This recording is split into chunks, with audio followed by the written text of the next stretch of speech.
L'événement en politique étrangère cette semaine, c'est évidemment la chute de Bachar el-Assad. C'est pas simplement la fin d'une dynastie, c'est pas simplement la chute du tyran, c'est la fin d'un système, c'est la fin d'un pays fantôme, la Syrie qui était vidée par la guerre civile, ruinée par les sanctions, étranglée et qui était aussi dévastée par la kleptocratie de ce régime qui était une sorte de narco-État. C'est aussi la fin de la Syrie comme État laïque, unitaire, comme Prusse du Moyen-Orient, et sa disparition, c'est considérable. C'est une page qui se tourne dans l'histoire du Moyen-Orient.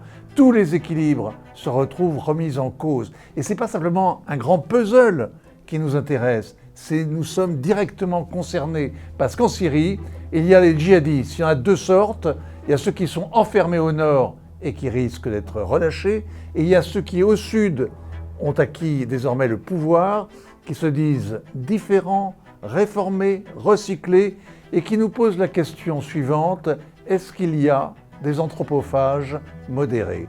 Est-ce qu'il y a des cannibales modérés? Est-ce qu'un djihadiste modéré, c'est quelqu'un qui lapide sa femme avec des petits cailloux?